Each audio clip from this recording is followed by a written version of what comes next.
Recently, when meeting with a couple, one of the questions that they asked is, will my children have to pay taxes on the accounts that they inherit? You see, they had done a great job saving up and accumulating money, and they didn't plan on using all of the money. So the money that they didn't plan on using they wanted as much as possible to then transfer to their children versus going to the IRS. They're going to be really frustrated if it's all going to go into taxes to the IRS. So if you're planning to pass money on to your children or to friends or to nieces or to nephews, today we're going to talk about the different account types that you could potentially be passing on. We're going to go through the account types and talk about, will they get taxed? If they will get taxed, how are they going to get taxed? And then at the end, we're going to talk about different strategies that you could utilize to help keep more of your hard-earned savings with you and potentially keep hundreds or thousands of dollars more with you versus, and when I say with you, I guess with your family, versus turning it over to the IRS in taxes. Now, as we go through today's video, a couple assumptions in the video. First off is that you're passing this money on to your kids or to cousins or to nieces or to nephews or to friends or to a brother or to a sister, but not necessarily on to your spouse. That would be handled differently. That's not what we're talking about in this video. So this is an inheritance that you're passing on to somebody other than your spouse. Also, you may or may not owe federal estate taxes, but today we're just going to focus on the account types. Now, you might be thinking, okay, I've got a 401k, I've got an individual account, or I've got a joint account, a brokerage account, a Roth IRA, a traditional IRA, and you're thinking of these different account types. But when it comes to how the IRS actually looks at your accounts, the IRS looks at your accounts in three specific buckets. So you can take all of the account types that you have, and if you're, again, looking to pass on an inheritance, maybe to your children, the IRS is going to take those accounts and put them into three specific buckets. The first bucket is the taxable bucket. Now that's going to be your checking, your savings, your CDs, but that's also your brokerage accounts, your individual accounts, joint accounts, trust accounts. This is where your residence would sit or any rental property. All of that goes in the taxable bucket. We're going to talk about how that operates if someone were to inherit it. The next bucket there is your tax-deferred bucket. That's your 401ks, 403bs, 457s, IRAs like traditional IRAs, rollover IRAs, SEP IRAs, simple IRAs, and then you've got your tax-free bucket. That's your Roth IRAs or your Roth 401ks or your Roth 403bs. Now, as we go through each of these different buckets, just remember there's always potentially some exceptions to the rules. So you always want to make sure to consult your financial professional as well as your tax professional in regards to your specific situation. So with that, let's kind of move forward here and start by talking about the taxable bucket. When you pass away, your beneficiaries, again, non-spouse beneficiaries, are going to get what's called a step up in basis. Now, always some exceptions to the rules, but let me just really talk from a high level today about how the step up in basis works when it comes to the taxable bucket. So let's just say in your taxable bucket, in a brokerage account, you have a stock and your purchase price of that stock was $150,000. That's what we call your basis. Now, let's just say over your lifetime, the value of that stock has grown to $400,000. Now, if you're to sell that stock prior to passing away, you're going to have a $250,000 gain that you're going to have to pay taxes on. But let's just say instead you hold that stock and then you pass away. Well, your beneficiary, maybe in this case or in the case of the clients that we're asking, their children are going to get what's called a step up in basis. So where, again, you sold it prior to death, you would pay tax on $250,000. After death, your children get the step up in basis, meaning they're inheriting it not at the $150,000 purchase price. They're now inheriting it at the $400,000 value when you passed away. That's their new value, plus that is their new basis. Now, if they're to sell it right away at that $400,000 mark, they wouldn't owe any taxes on that money. If they were to hold on to it for a long time and then there was gains on top of that $400,000 or interest that was paid out, well then yes, they would have to pay on interest, dividends, and gains again, based on that new base value for them of $400,000. You see, the same also holds true when it comes to your residence or in regards to rental property. So again, after we go through all of the different buckets, we're going to talk at the end how you can use some of this to help bring benefit to your family and keep more of this money in your pocket, in your family's pocket, versus paying it out to the IRS in taxes. But I'm sure you're already kind of catching on to some of that. Also, if you're watching this video, I'm guessing taxes are on your mind, and whether it's inheritance taxes or just taxes on your IRAs and 401ks, we have a free guide to unlocking hidden tax savings opportunities, and you can get that at lifemoneyshow.com/taxes.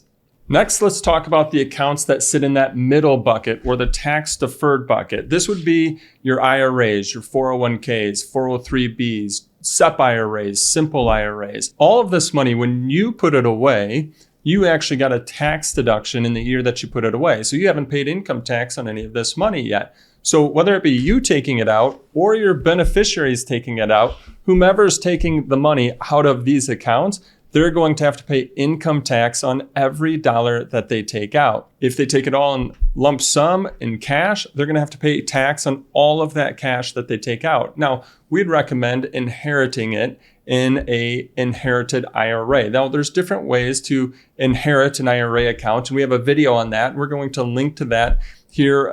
You'll see a note up above, but you'll also find a link to the video in the description below.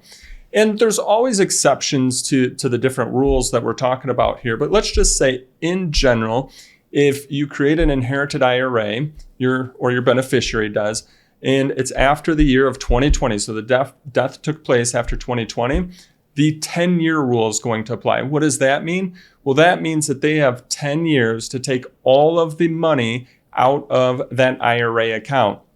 So all of the funds in here that have yet to be taxed, all of them have to come out in a 10-year time period. And as they come out, they're going to have to pay income taxes on all of those dollars that do come out. So again, once we get through all the buckets, we're going to talk about some strategies to help reduce the income taxes on those dollars that they're taking out. All right, let's talk about how the accounts in the tax-free bucket and how and will they be taxed as well. So in the tax-free bucket, we've got the Roth IRAs, Roth 401ks, Roth 403bs. Now, just like it would be for you, for your beneficiaries, this will also be tax-free income. But similar to the tax-deferred bucket, you want to make sure that, again, your beneficiaries are inheriting this in the proper way. Most of the times, you want to be creating an inherited Roth IRA. And just like that tax-deferred bucket as well, the 10-year rule also applies to the tax-free bucket. So anything inherited in this bucket after 2020, the 10-year rule applies, meaning that all of the money still has to be taken out of this bucket over a 10-year time period. Now, it will be tax-free income, so there won't be any income taxes on it, but it does all have to come out of the inherited Roth IRA over the 10-year time period. Let's talk about how you can take what you're hoping to pass on, whether it be to your children or to other beneficiaries, and help keep more of it in the family's pocket versus passing it on to the IRS. So the first thing, some thoughts and strategies and working with people just like you that want to pass on an inheritance to their children or to other beneficiaries, is what I call is family wealth planning. Meaning understanding what tax brackets are you in and what tax brackets are your children in. And here's how some of this could come into play. Maybe in your retirement, you're actually in a lower tax bracket than what your children are in. Maybe they're doing really well in life, or the beneficiaries of these accounts, right? Maybe they're doing really well in life and they're in a higher tax bracket than you are. Well, giving them then your IRAs and 401ks after you pass away, if you're here from a tax percentage standpoint and they're here, guess what? When you pass away and leave that money to them, you're essentially leaving more money to the IRS. So one of the things that you can consider in that standpoint is what they consider or call Roth conversions, taking money out of that middle bucket and shifting it over to the tax-free bucket. Essentially what you're doing is you're paying your tax rates on that money. When you do that shift, you have to pay taxes today. So you're paying your tax rates on that money, but then getting it over to the tax-free bucket where it grows tax-free. And then when it passes on, when you pass away, your children can withdraw from it tax-free as well. All right, our next one then is maybe, let's say your tax rates are up here and your children's tax rates are down here. Well, then it might not make sense for you to pay taxes in advance like we were just talking with the Roth conversion. However, let's say you have money sitting in that first account, that brokerage account, where you're paying taxes on interest, dividends, and gains. It might make sense for you to start gifting some of that money now to your children where they're at a lower tax rate, meaning that they're going to pay lower taxes on the interest, dividends, and gains. If you don't feel like you're going to use it all, then maybe it makes more sense to start gifting it earlier to them in that standpoint. Some other things to consider. We talked about the taxable bucket and that step up in basis. If you've got stocks or mutual funds or exchange traded funds, or even your property or rental property, it makes more sense to pass away with those funds or that property than to sell it before you pass away. As I had mentioned, if you sell it before you pass away, you might owe taxes on any gains that you have. Versus if you pass away and your children or beneficiaries, non-spouse beneficiaries inherit that, well, now they're going to get a step up in basis. You sell it before you pass away, now we're paying more taxes to the IRS. You pass away with that, your children get a step up in basis. They've got a higher value now on that property. They sell it. They're not going to owe any sort of taxes on the gains in that property. The other strategy that I wanted to talk about was with the tax-free bucket there, the Roth. One of the strategies here is tax-free money and tax-free growth.